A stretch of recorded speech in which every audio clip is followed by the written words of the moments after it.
really didn't want to have to take that apart.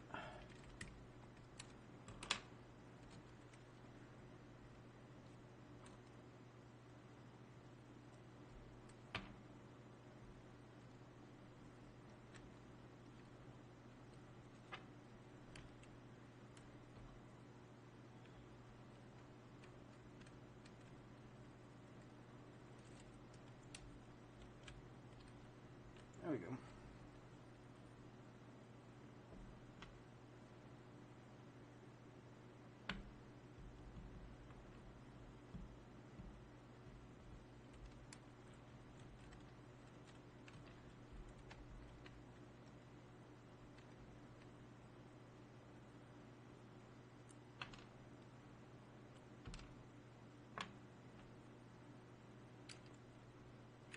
So I actually will not be able to do that.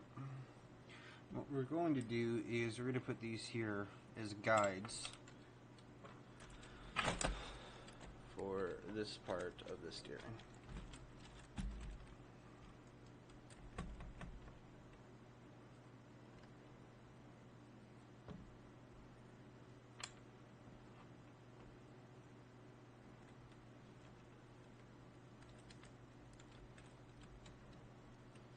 So now that we figured out that way is not possible, I'll go ahead and put this back on.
Alright, before I run this at high speed, I'm actually going to mute it because it gets stupid loud.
Alright, it's about 3,700 RPM.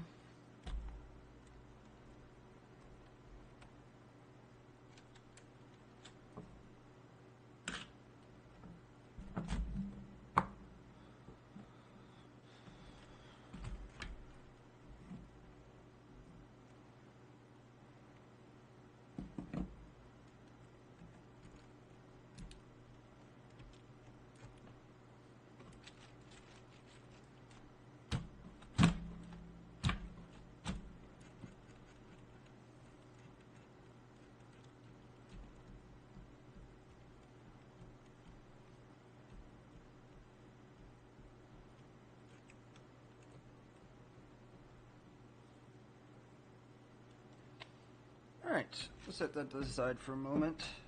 Kind of go through some explanations of things.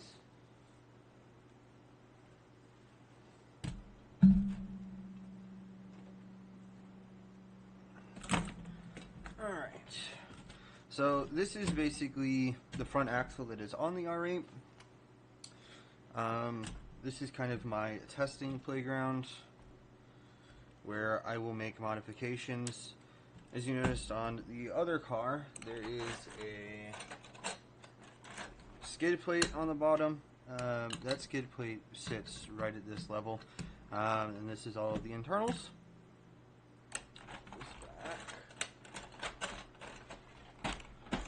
But as you will see, if I could handle it properly, it's got the steering. You can drive both wheels. And on the inside, this is my differential design. Basically, it is like this. It's got a central core.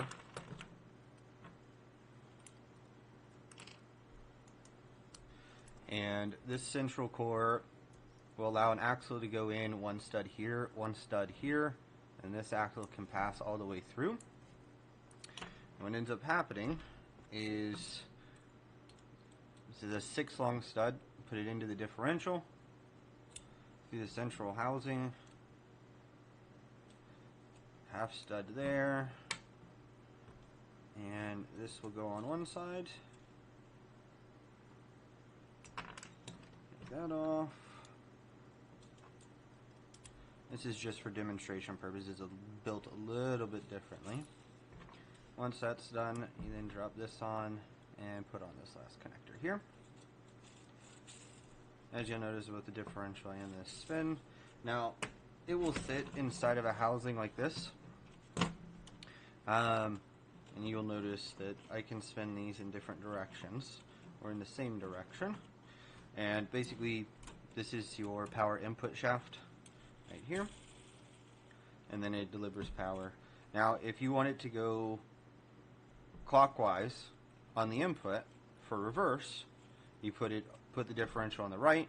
If you wanted to go clockwise going forward, you'll put the differential on the left. So you can actually change the direction of the buggy motors just by changing the polarity, so it's really not a big deal.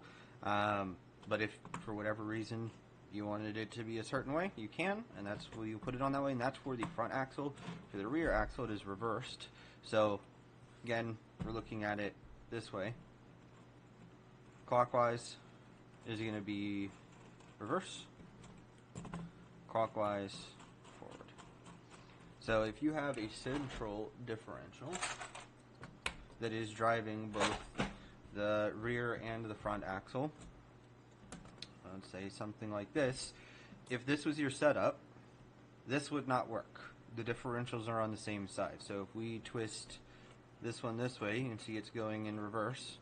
We twist it this way, this one's going forward. So the front and rear axle will try to be going towards each other. With the differential on the opposite side, and you have this differential in the middle that's being driven, if we turn this one this way towards me, you can see it's going forward. If we turn this towards me, it's going that way. In this differential design, the reason that it's set up this way is you can put way more torque through this than you can any other kind of traditional setup. So if I were to get this out, differential here,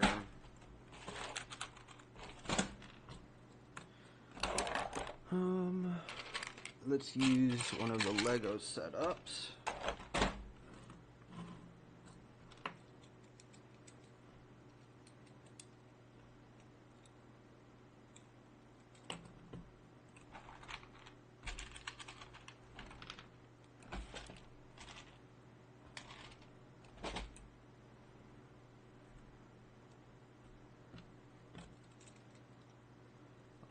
So,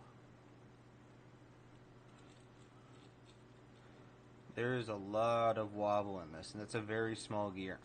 So it can promote slipping, and if I'm able to get the right leverage on this, I lock these out.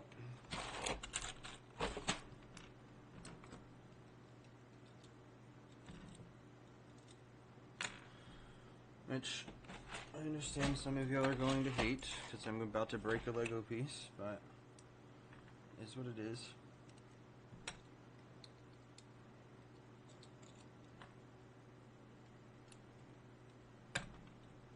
Like so.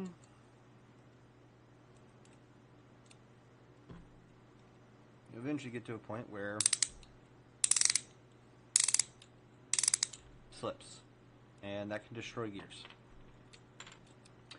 So this is regular housing. This is four-wheel drive, or locked differential rather. I cannot stop just one side like I can on this one. This one is locked, so basically if you have them side by side, same setup on this half, but instead of a differential, you just got a straight 28 tooth bevel gear. But go ahead and put all of these pieces back up.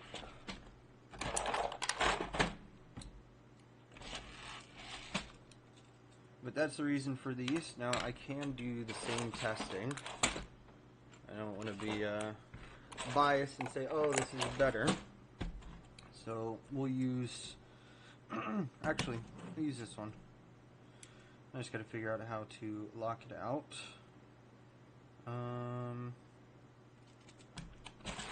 Best way will probably be doing something simple like this.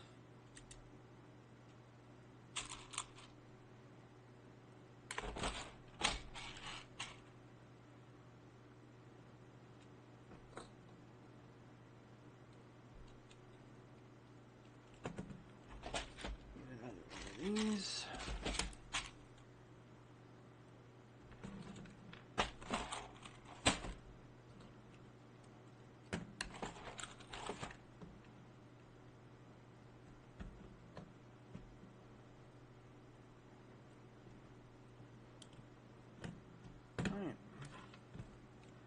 I'm going to make this as short as possible. Now we're going to try to get it to skip.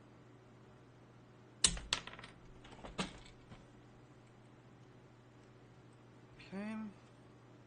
Didn't work. Let's try one more time.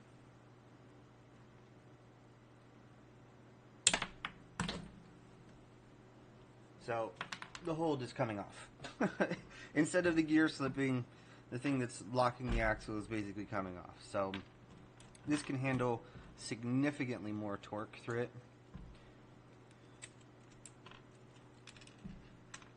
than any of the Lego designs. And it is, so that was the first portion. The first portion actually did not have this on here. This was the first setup. So let me get all of these out of the way.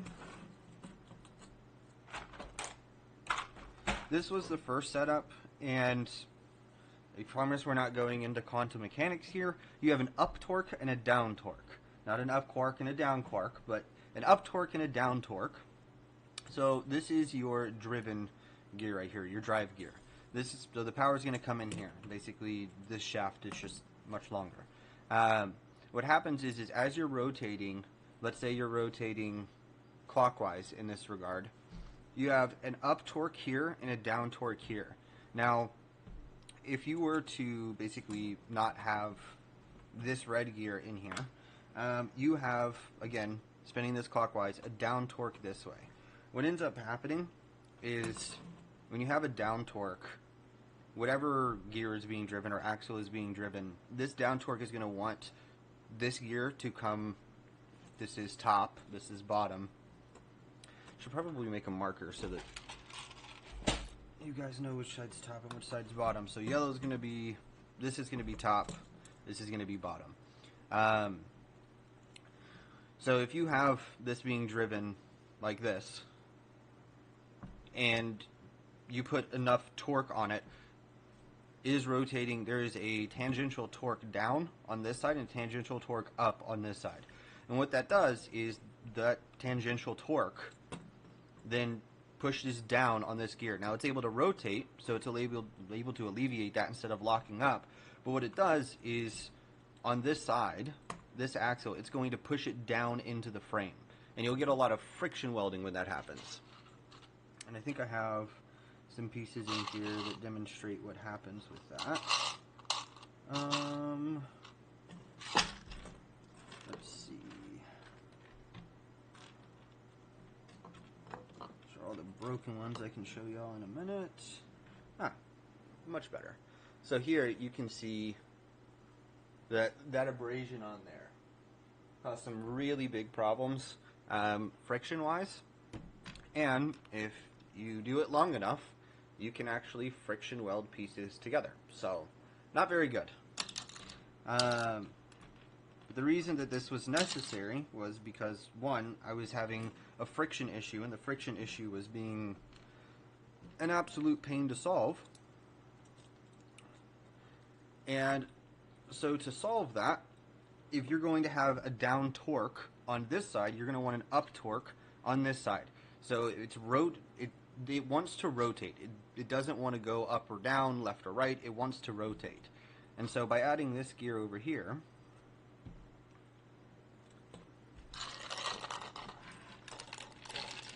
just collect all of this. From there, you can go into that little pile at some other time. But basically, when it's being driven in the top again, going clockwise, you have a down torque on this side, an up torque on this side, a down torque on this side, which is causing an up torque on this side.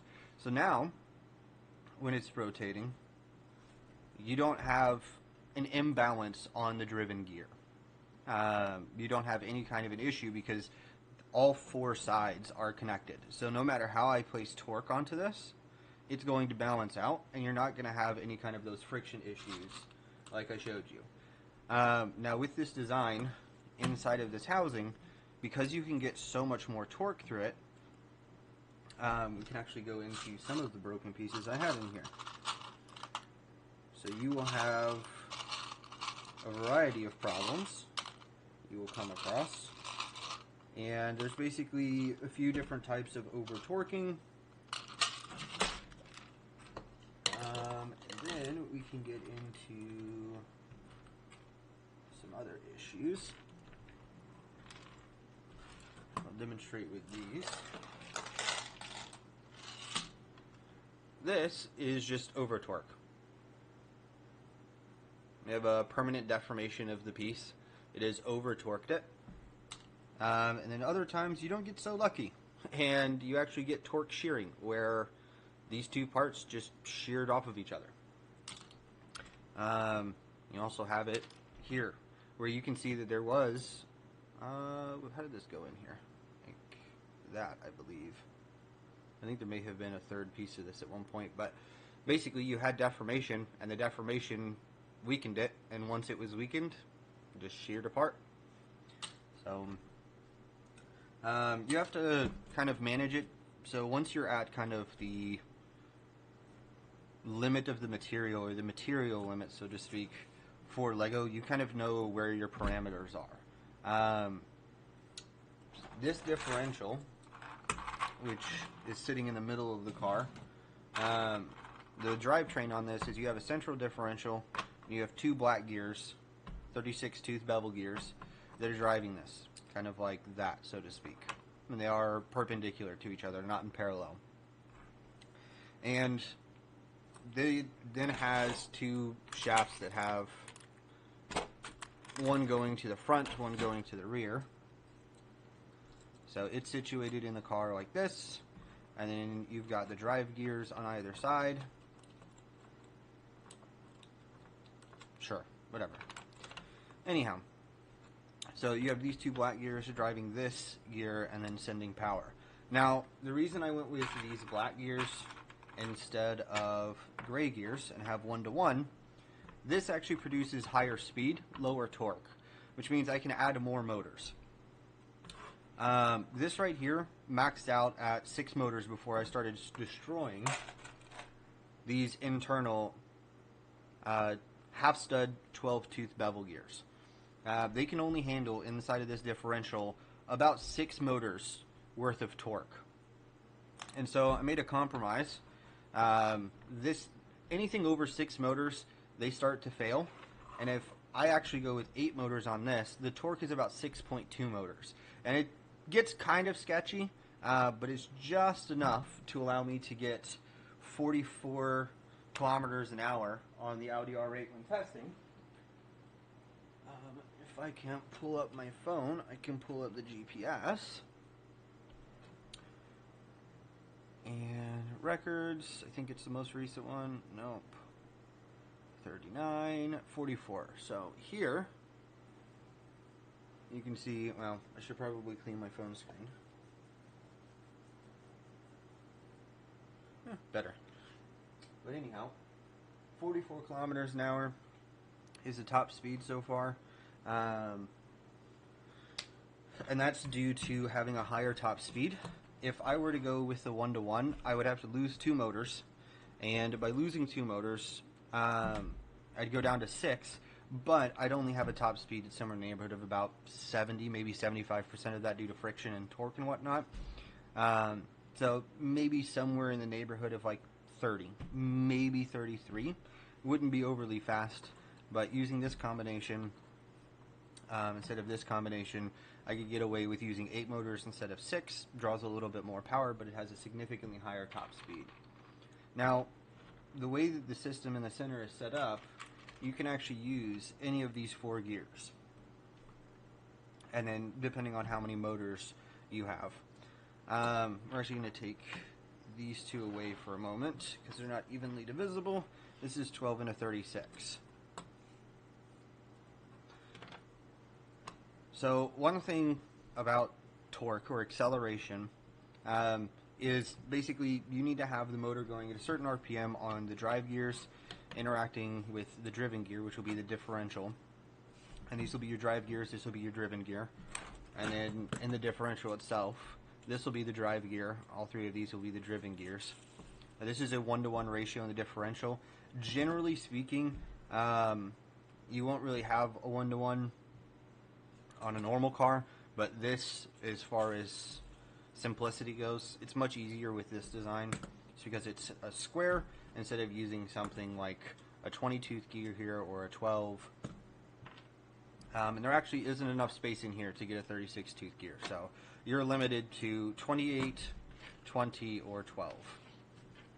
But basically, if you have, let's say, 1 motor with this gear, it is the same as having 3 motors on this one. This is 1/3 the size of this. So if you have 3 motors on this and 1 motor on this, you're going to have the same torque from the motor going to the drivetrain. Now, let's say that this goes 30 kilometers an hour. This is only going to go 10. This is going to be 1/10. Now, you have internal friction and rolling resistance, all of that. Maybe it's something like this goes 9 and this goes 25. I don't know. But they would have the same torque making it to the wheels, but this one would have a significantly higher top speed. So that's basically my little math class on why I decided to go with the setup that I did. Go ahead and take all this apart and put it up. And I actually do need to put all of these away because I'm not using them anymore.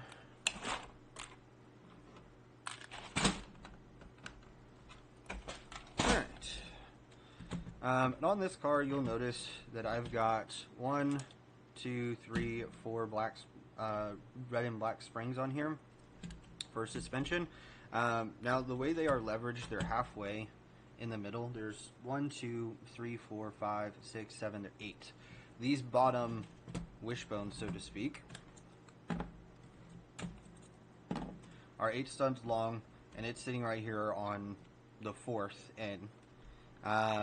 This is going to have fairly low leverage, so if you were to imagine that, let's say this is a door, it's pushing on the door somewhat in the middle. It's not pushing towards the end, and it's not pushing towards the hinge, so to speak. So it's got fairly good leverage on this, but because it's about halfway from the lever and the force is being applied out on the end, these springs, it reduces the effect of the spring. So let's say it's, I don't know, 2 pounds per square inch here, and let's say that was directly in the middle, it'd only be like half a pound out here. If this was exactly 7, so to speak. Excuse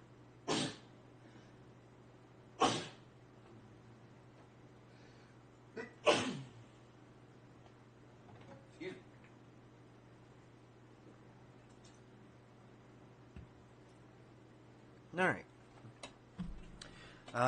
So you notice it doesn't take a whole lot to push it down. With the wheels on it, it sits a little bit higher, it's a little bit more exaggerated, but you actually have these 2 outer points here, and if you wanted to get a 5-link stud with a stopper, you can actually move them out. It does lower the ride height a little bit because you're removing that point out. So actually, what I can do is remove this.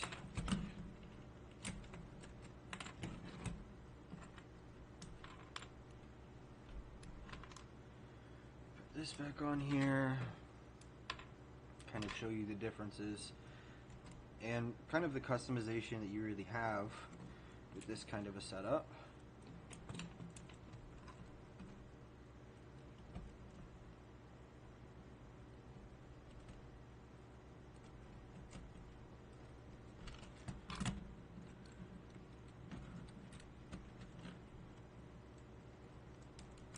Like so.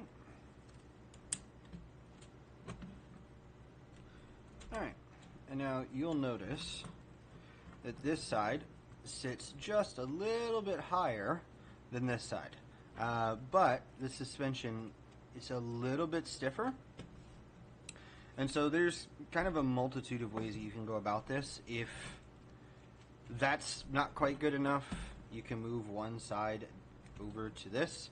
It does create a little bit of an imbalance on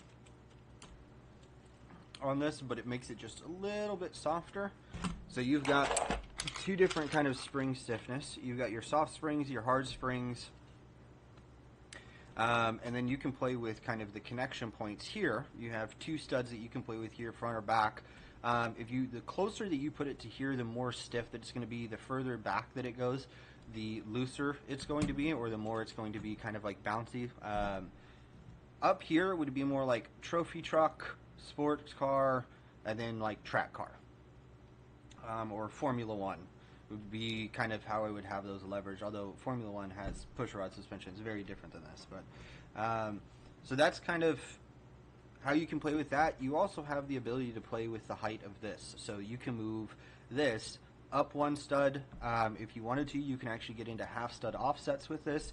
And so you can raise kind of how high up this portion is and kind of play around with the geometries there.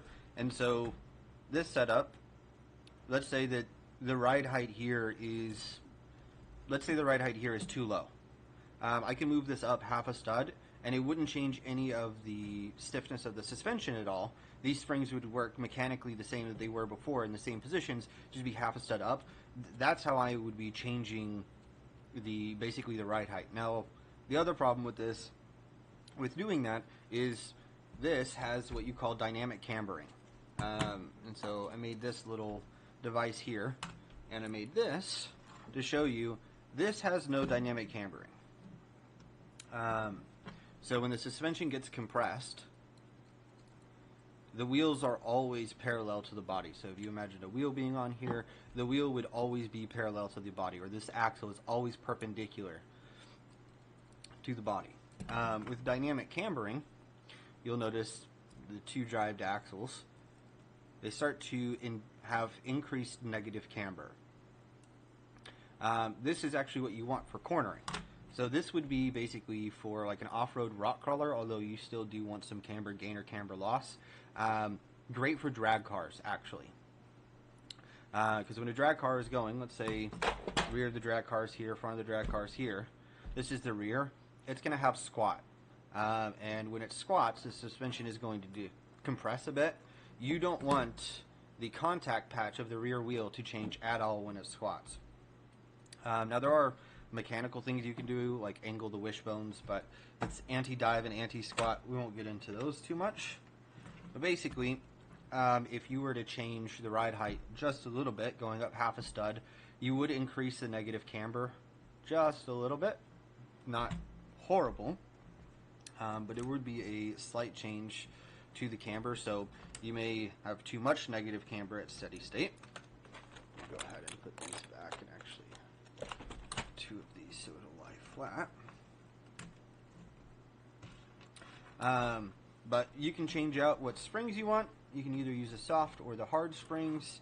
You can change their leverage, and then you can change their height. So you can really kind of customize this suspension so that it can fit whatever you need, whether it's going to be some sort of a car or a truck. You can really put whatever you want on this specific one. Now, the other side, you'll notice, if I get this thing set up, this is the rear, this is the front. This would be the front axle. There is caster on here. So as it turns, you will notice a slight change in the caster.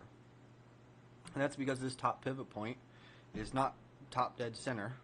It's slightly over. So you've got, I'll use an axle. Straight up and down would be something like this. And it is angled like this, give or take. So again, that's straight up and down. This is the caster angle. It's not much. It's probably like, I don't know, 3 degrees, maybe 4. But then you also have kingpin inclination axis, which is going to be something like this. So your top pivot point is here. Your bottom pivot point is here. And so that's the kingpin inclination right there. I don't know if that's lined up properly or not, but you have a kingpin inclination axis and you have caster, so you get all of the benefits there. If I put the wheels back on, this is a 1/8 scale central differential kind of front axle housing, but you've got your steering here, and this is Ackerman steering geometry. Now, but because it's 2 racks, it's going to be parallel no matter what. So this one will always be parallel with this wheel. And the reason for that is there's just way too much play in Legos. If I flip this upside down, you'll notice that even with 2 steering racks, I still have a lot of play. And there's a lot of play on the hub itself. And then the plasticity of these 4 pieces, you just have a lot of play. Ackerman steering geometry, while would have been nice to have, there's just no way to do it with two steering, with one steering rack. And if you tried it with one steering rack, you're going to have way too much instability. And instead of getting the desired outcome from having it actually turn the way that it's supposed to, you're going to have a lot of wheel wobble and vibration, and it just makes it very difficult. So even though it is Ackerman, because I have two and they are parallel to each other, you don't get any of the benefits of Ackerman. It's still parallel, but this is far more robust. If I were to remove, let's say, these two pens and do the same thing, you'll notice that it, on the side that it's missing, deflects a lot further. So just helps keep the car more stable, especially at higher top speeds. When I say higher top speeds, I mean 30, 40 kilometers an hour. It's not, we're not going like 100 miles an hour, but that's basically the setup on the front axle so far. And this is design-wise exactly what's in the R8 right now. However, this is kind of my testing playground, so that I can do whatever I want on here. And if it works, I translate it to the car. If it doesn't, I just keep reworking it. But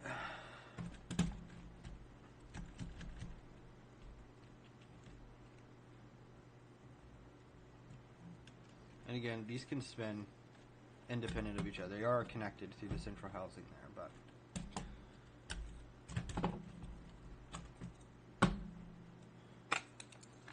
alright, that demonstration is over. Go ahead and put these away. And just put all of these away. This is left, this is right.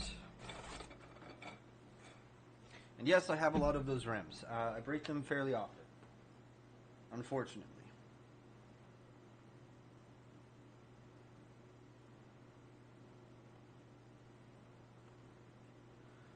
Alright, that's done. You can easily bring the car back. Now you will notice that it is a little different on here.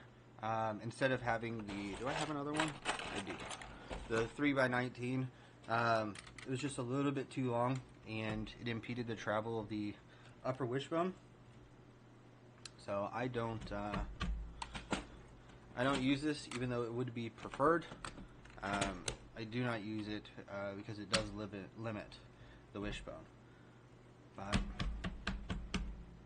let's get working on this.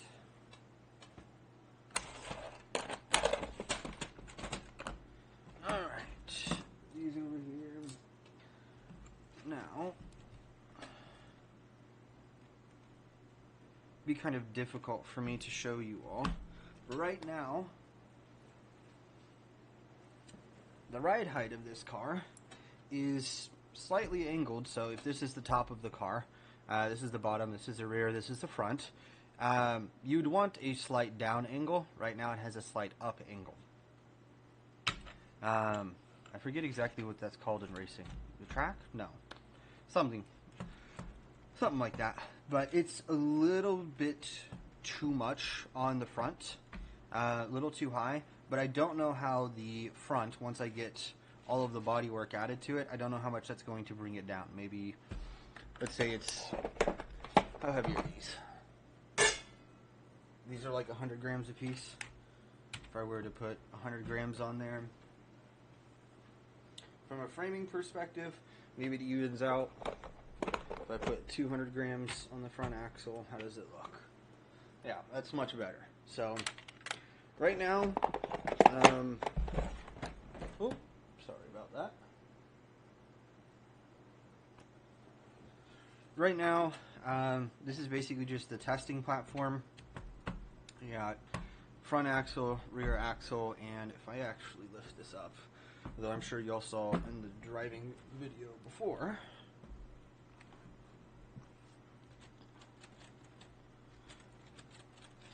this is not making contact. These will be spinning in opposite directions, but this is a parasitic V10, which is unfortunate that it steals a little bit of torque from the motors to be driven, but I wanted to be somewhat realistic.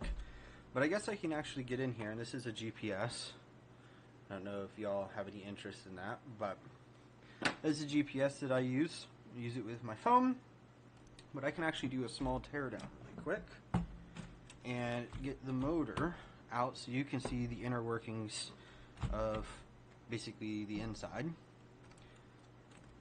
of how I have everything set up. So let's go ahead and do that.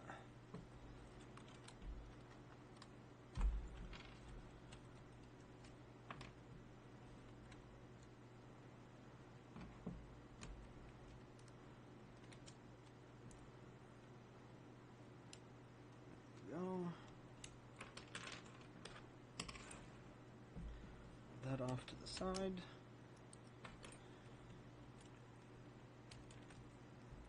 No, that's not what I wanted. Come on, there we go.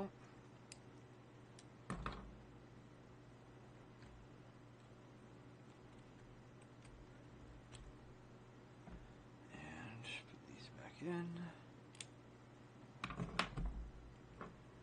Tweet pliers at.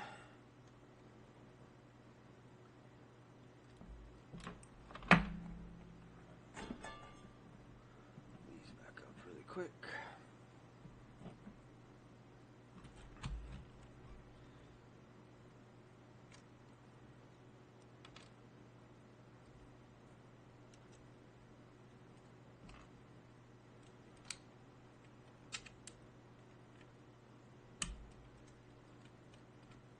Alright, and this should just lift up and out. So as you can see under here, there's actually 4 of these buggy motors. These buggy motors, they did come from Kata. I have 8 of them, so there is basically one here, and then one here, and then you can see these that are at an angle. And there's 2 lots of it, and they are mirrored. So you have 4 on this side, 4 on this side, for a total of 8. So 1, 2, 3, 4, 5, 6, 7, 8. And 4 drive this black gear, 4 drive this black gear. So again, put this up too soon. Put this up under here. Actually, derp, that was dumb. I should have just left it where it was. You will notice that these spin in different directions. I don't know how well you can see that, but this one, for it going forward, this one is going to spin towards the front of the car, the top of this one is going to spin towards the back, and it drives this differential in here. And then this differential is balanced by these 2 20-tooth gear. I actually don't have any of the blue ones, but they have a pinhole. You'll basically be able to stick a pin through it instead of an axle hole. So this size gear, same thing, it just has a pinhole instead of an axle. And it does free float on, I believe, they're either these beige pieces or the gray ones. I forget which ones they put in there.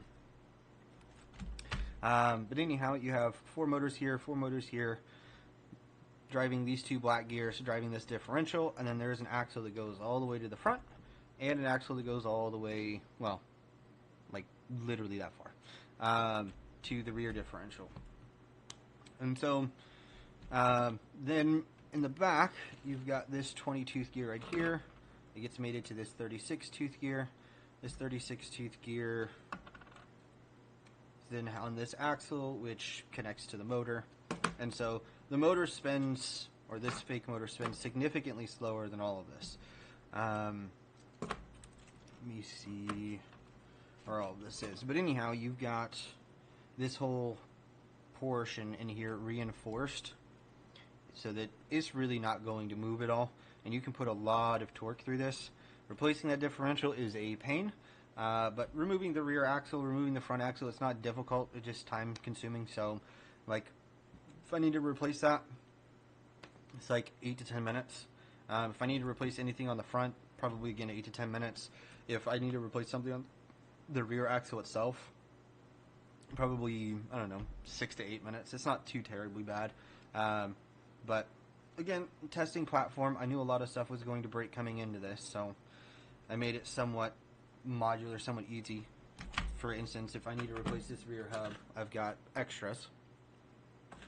But if I need to replace this rear hub, I just grab an axle, and the top comes off, same thing on the bottom comes out, and I can just replace it as long as I line up the cardon ball and cups that I'm using for driving. But go ahead and get that all put back together. But this is basically the central drivetrain, and the motor sits right on top of that. This is, that's pretty much it. There is kind of an option that I could actually get this to sit one stud lower than it is, or I'm sorry, not one stud, half a stud lower. But the problem with that is the drive shaft of the engine shows you, or the crankshaft of the engine gets very close to the top of this gear. So makes me a little nervous, but right now this is about half a stud below this. It's just over half a stud. And if I drop this half a stud more, you'll actually, I think I have one of these that has red marks somewhere. I'm not going to try to dig for it right now, but that'll be what ends up happening. I will go ahead and get this put back in.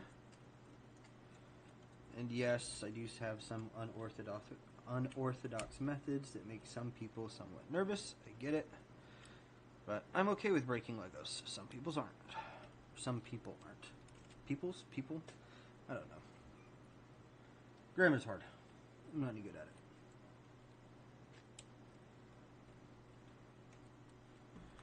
Get just a little bit of the right torque on this.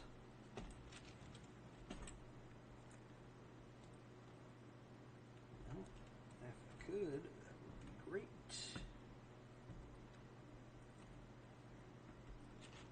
Really? You're not going to go back in right now? Okay. Guess we're being difficult today.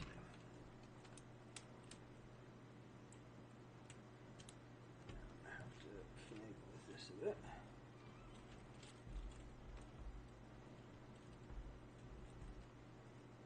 Why are you being so difficult right now? What the heck?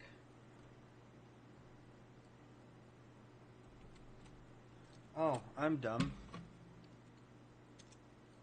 I left the rear portion that goes in so that it could not go down. Let's try this again.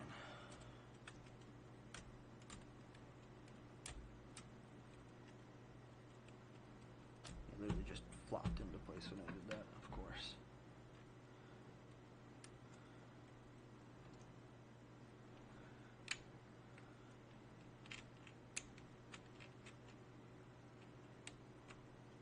Okay. For balancing, I need to take that out.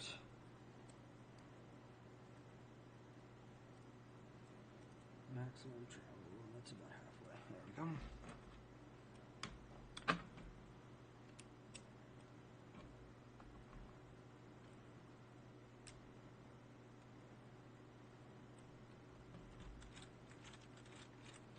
Perfect. Alright, now we can place this back on. Cover on.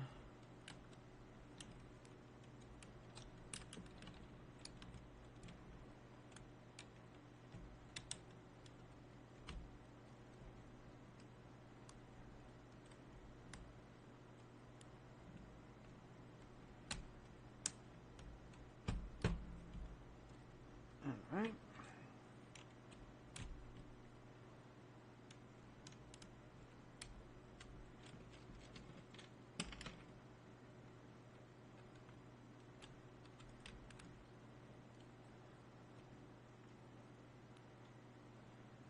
Now, technically, as this is two intersecting isosceles right triangles, so these two sides are the same and these two sides are the same, it's 11. It's basically 11 by 11 square. And then in the center, 3, 6, 9, 12, it's what, 15? It's 15 across. It's not perfect. So if I were to get a 15 stud, you can tell that it's just a little, just a hair off, and that'll cause some tolerances in here. Now, Lego, you've also got to count the width as well. So technically this would be 10 by 10. This would be, what, 14 or something like that. But, yep, that's pretty much it. That's already connected. I just need to put this back together really quick.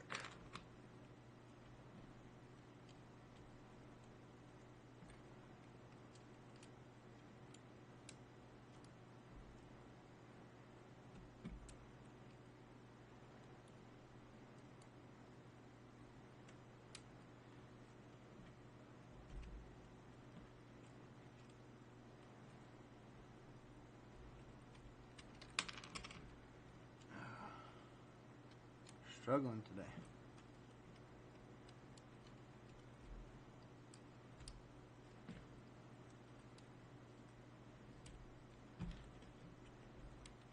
Now, once I have this car basically fully done, ready to go, this little knob at the back, that'll actually be a 6-tooth stud instead of a 7.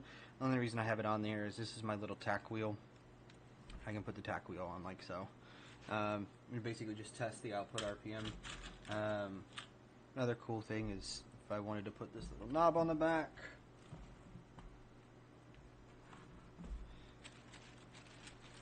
you can manually spin everything.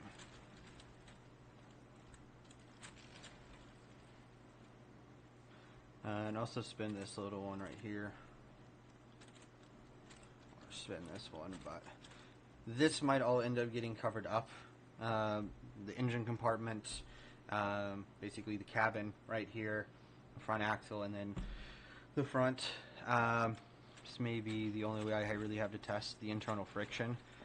So you'll notice the drivetrain is entirely 1-to-1 except for from the motors to the center differential. It's like 1.28 to 1, so it's geared for speed.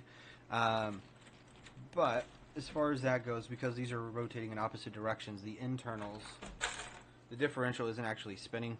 This gear is going clockwise, this gear is going counterclockwise. But as far as the friction goes, you can see that even though you've got technically 4 flywheels, there's not a lot of friction in this build.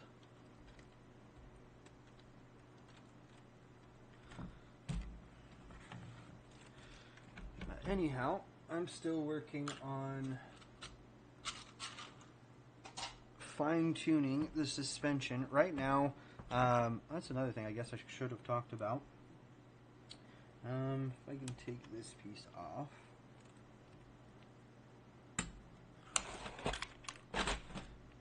So in a normal car, you'll have your spring and your damper, and usually that's something like a coilover.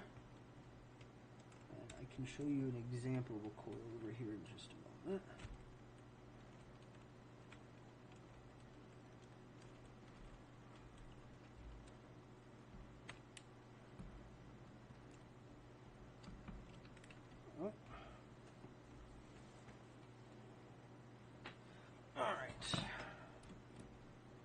So I will show you that in just a moment.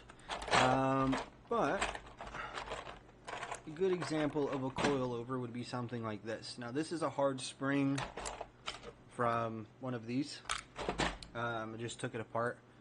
So this is basically your pneumatic cylinder, and it will dampen the compression and decompression of this spring. Whereas with a normal spring, this might be a little loud, I apologize, it snaps back in place. Well, when you have a load on this and it's compressed, you'll have bounces. You don't want those bounces. Well, you want to minimize it as little as possible. So when you hit a bump, something like this. Now, this spring is actually too weak for this damper. It works, but it's not. It's great for just kind of showing the concept. But this would basically be a coil or spring over. So it's a coil over damper setup. So this would be considered the damper, and then this is the springs or the coil. Because I didn't have that luxury, I created something very, very small. This is a very small pneumatic cylinder. And it is actually filled with water. Now, the reason this is filled with water is these holes are not very big. So for it to compress and decompress, it has to move fluid from basically underneath the piston right here all the way around to the front, and then for it to decompress, it's basically got to move the water back. And because there is it's very, very small, it creates a dampening effect here. And this is actually one of the small dampers. I have one on each corner, one here that I just took out, and then I've got one here and one here. And then I'm using some stiff springs, which, again, this would basically be the front part of the suspension. You've got a damper, and then you've got a spring. But that allowed me to have the right amount of, if I were to just, for giggles, I don't know what the right term, I was going to say something else, but get this set up. Actually, you know what?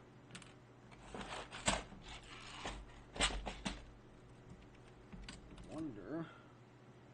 Is it a balloon? Yes, it is. So it's 3 studs. So I should be able to get this one here. Difference per side.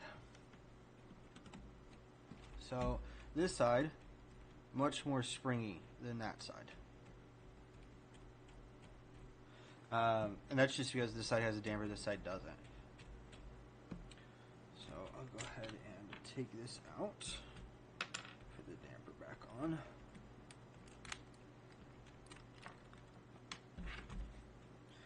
Man, I cannot keep a hold of anything today. Butterfingers dropping everything. Oh, that was dumb. Alright. Go ahead and put our damper back on.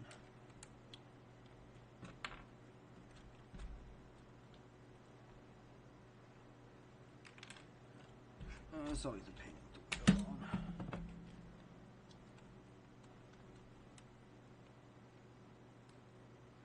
And I also need to move this out of the way.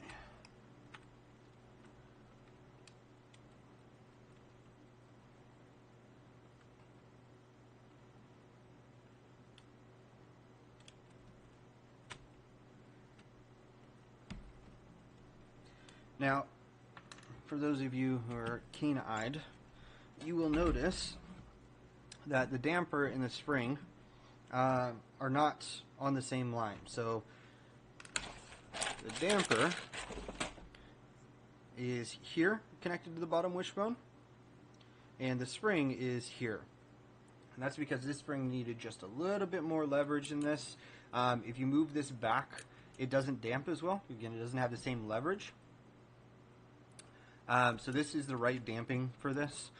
This is the right spring rate between the two. So getting that set up, pain, but it worked. Go ahead and put all of this back. Go ahead and reconnect this wheel.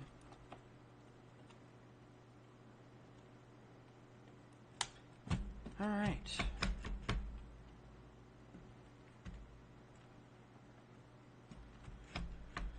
Basically, now I need to work on center of the car would be about here. And both suspensions are compressing about the same.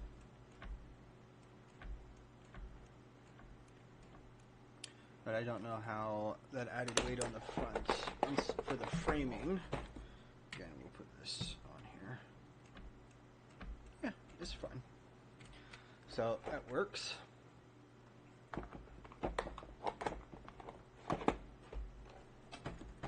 Alright. But right now I'm working on the suspension. That's either the rundown of the car. 246 Boo is 3.0 Pro. So it is 6 of these. They are 4 studs by 4 studs by 9 studs. And they actually have a pretty good power density for the weight, which is why I'm using them. They also allow slightly higher voltage. And by getting the higher voltage, I'm actually able to run these motors a little bit faster. Go ahead and put the GPS back in. The GPS is just mounted with friction between these 4 bushing pieces, basically. And then charging ports right here. So when I need to charge everything, I basically have open access. Now, this will not be the final position of these 4 Buiz units. I might actually be moving these Buiz units. I mean, I'm definitely going to be moving them. I don't know if I'm going to be moving this one. I probably will. And then this one will definitely be moved for the cockpit area. But basically, if you take the center line, just probably right about here, actually. The chair, back of the chair, or the seat, so to speak, the driver's seats can be right here. There is an idea to put them back here in some sort of a configuration, maybe like this, or maybe like this, and then use these top portions, as they are LEDs, use those as brake lights. Not 100% sure yet. Most likely what's going to happen is because of the way that the front grille, which is this right here,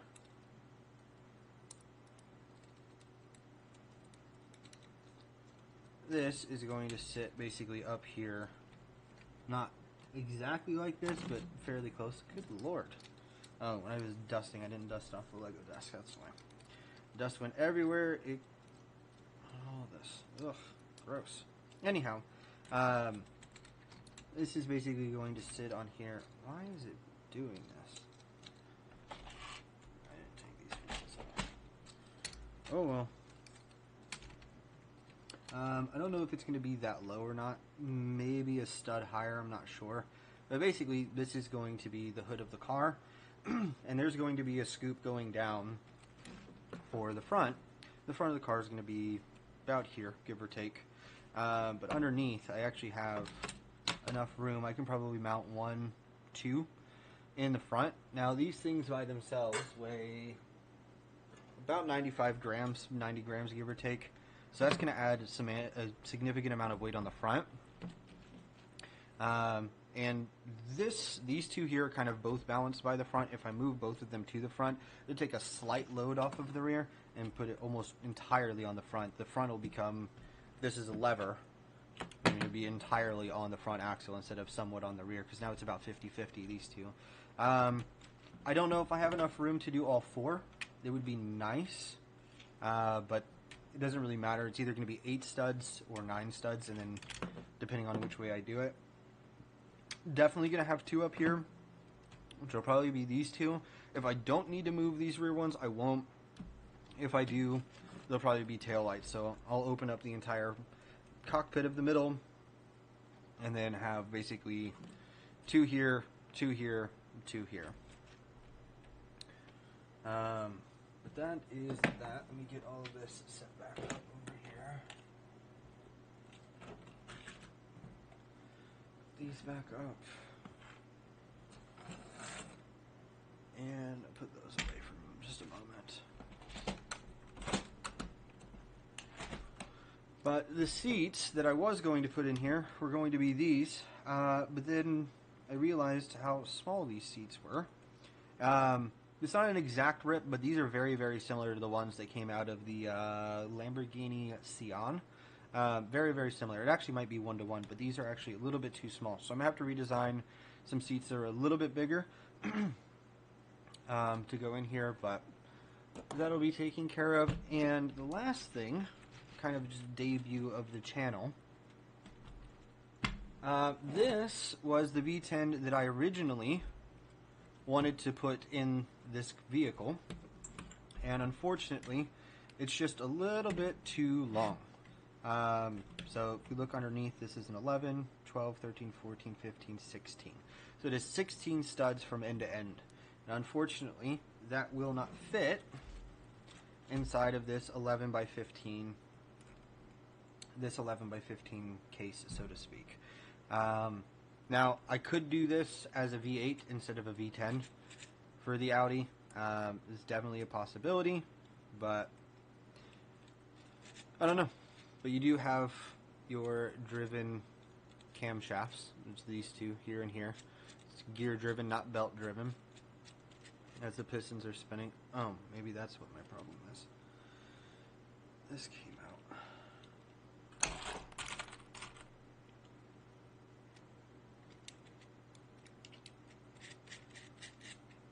Okay. Go ahead and move this over. So this is the V10 that I built. You've got your exhaust ports here, camshafts. Again, gear driven. Why is this feeling like it's locked up so much? Oh, there we go. But as you can see in there, there is definitely some wear on these pistons. I have ran this specific setup. If I can actually get it angled properly with the light, this cylinder here, you can tell there's been a lot of wear. So I ran this at about 5,000 RPM and it didn't come apart. So awesome. I'm sorry, 4,000 RPM. 4,000 RPM and it didn't come apart. But unfortunately, that is a giant motor for this car. It's a little bit, obviously it'd sit much lower than that, but it's a little oversized for this vehicle. If you had a V10 that was this big going into the car, this is probably like, I don't know, a 12-liter engine. I mean, it's freaking huge. But anyhow, it was kind of the debut video of this channel, the project that I'm currently working on with the other drivetrains like this one. This will be for a four-wheel drive vehicle, so replace the differential with this 28-tooth gear and do that in the front and the rear, and then instead of having a 28-tooth differential in there like this sitting in the center, I'm just going to replace it with a 28-tooth gear, and then I'll have four-wheel drive with locked differentials. That'll basically be for the rock crawler, and then I'm going to basically, this one I'm probably going to be using on the trophy truck. This one will be a rock crawler, but right now I'm working on the Audi R8, which is going to be this car.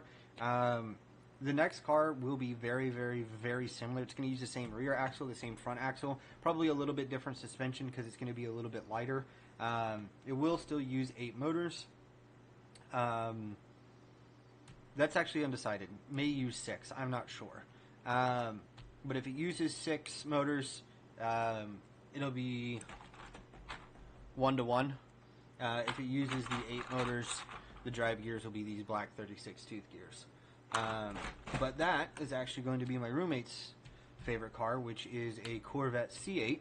So I have a rear-wheel drive C8, an all-wheel drive R8, and then I'm probably trophy truck, rock crawler, and then after all 4 of those projects are done, I'm actually going to be getting into Formula 1. I'll be doing a full push rod suspension, as well as a few other things. But the only other thing I didn't show you on this car, and if I can get this properly set up to where you can see this link and this link, that is actually an anti-roll bar. So you'll notice it's twisting just a little bit here. On this side, same thing. That goes all the way through, and so you do have an anti-roll bar on the rear. I do not have one on the front yet. I have not figured out the proper way to get it set up, but I may not actually run an anti-roll bar on the front. Maybe just the rear. We'll see. May not need it with how stiff the suspension is. I mean, for this car, it probably weighs, I don't know, 5, maybe 6 pounds. It's more like Bugatti. I'm using weight. It's gonna roll.